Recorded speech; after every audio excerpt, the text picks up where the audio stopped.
Hi everyone! Welcome to Artsonia's After School Art Club. Today, we have a fun art project from Shannon Wood, an art teacher from Maryland. Hope you enjoy the video, and don't forget to have your artwork uploaded to your Artsonia gallery.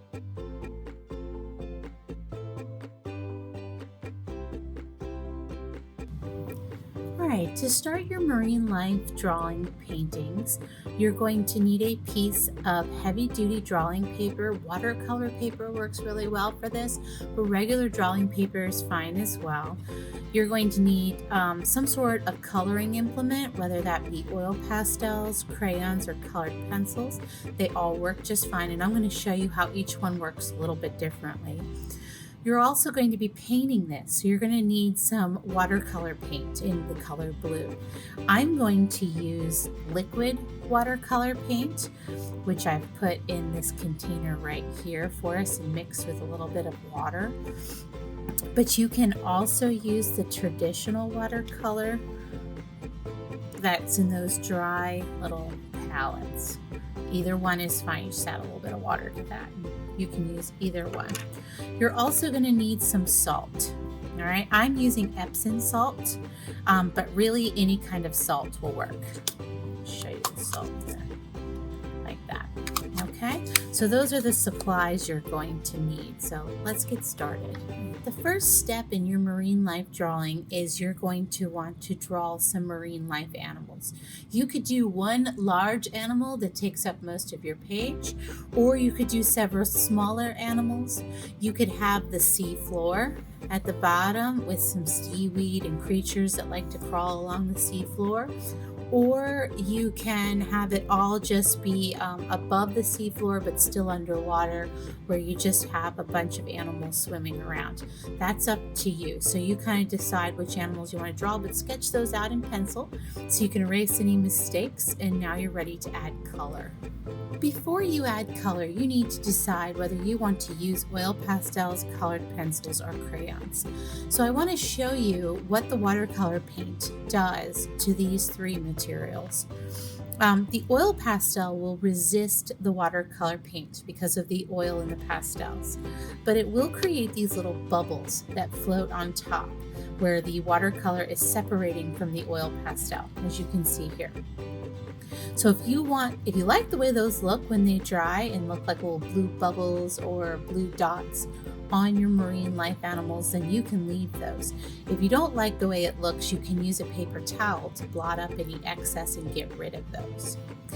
Colored pencil isn't going to resist the watercolor quite as much as the oil pastel. So you won't get any of the bubbles. It'll blend right in, but it will alter the color slightly. And see, I used yellow here as well, and it has a little bit of a greenish look to it because of the blue paint. So if you're concerned about that, I wouldn't use the colored pencils. Crayons also work pretty similar to the oil pastels. The wax is going to resist the watercolor paint, but you will still get some beading and bubbling of the paint, as you see here. So if you don't like that look, then you're going to want to blot up any excess paint using a paper towel once again with crayons. I'm going to use a little bit of all three materials, a little bit of oil pastels, a little bit of crayon, and a little bit of colored pencil, so that you can see the effect they all have.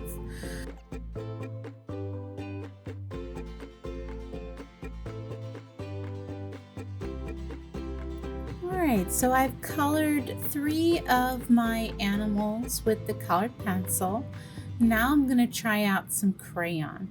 Alright, the first thing I suggest you do is take your pencil eraser and just kind of lightly erase the area you're about to color so that you can still see the object you drew with your pencil, but the pencil marks won't be so hard to cover with your crayon. And I'm going to outline my seaweed, going over what pencil lines are still there.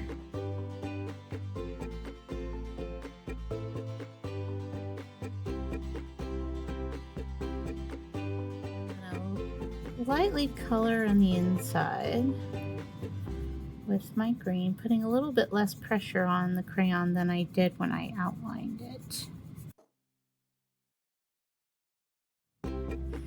I think to give the seaweed some interest, we should introduce some other colors into it too. Maybe a little bit of yellow.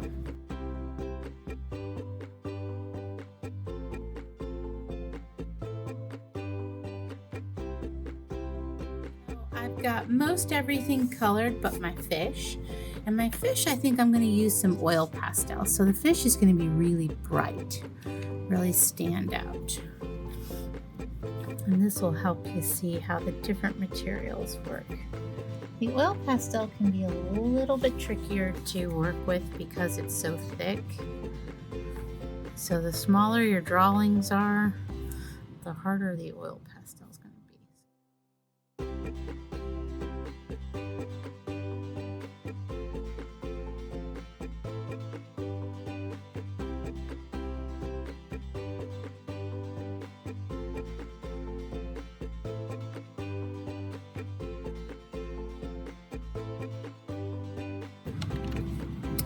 These 3 animals were done in colored pencil. The sand and the seaweed were done in crayon, and this fish was done in oil pastel, all of which will work with our watercolor resist.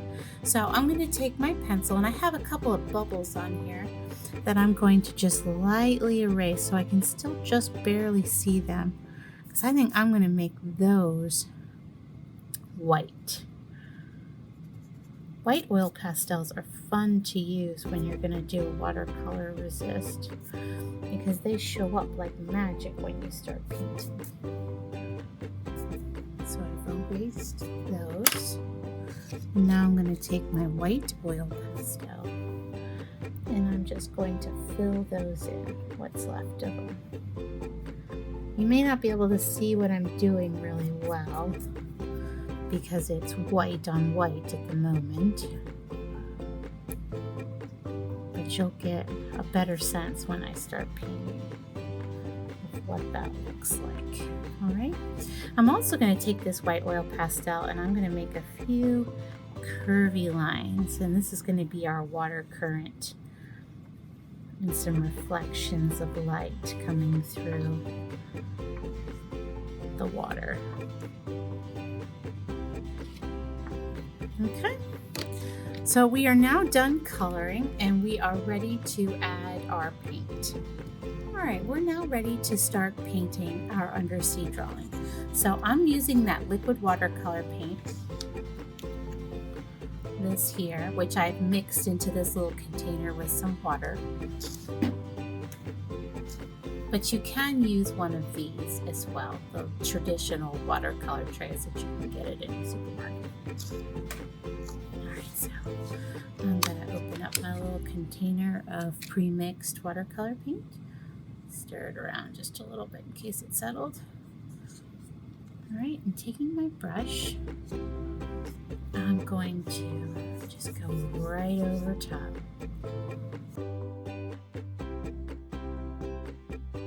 Alright, I'm getting some of the bubbling I mentioned earlier on my paper, just piling up a little bit. So I'm just going to take my paper towel and dab up any areas where I feel there's just a little bit too much paint. So now decide where your salt's going to go. You don't want it everywhere, but you kind of want to wet down the area just a little bit more in the areas where you're going to put the salt. So I'm adding just a little bit more paint. I used Epsom salt, but really any salt will work. And you just need a pinch. And you just want to kind of sprinkle it down into some of the wetter areas of your artwork. And now you're finished. You just need to let this dry and you'll have a finished undersea painting.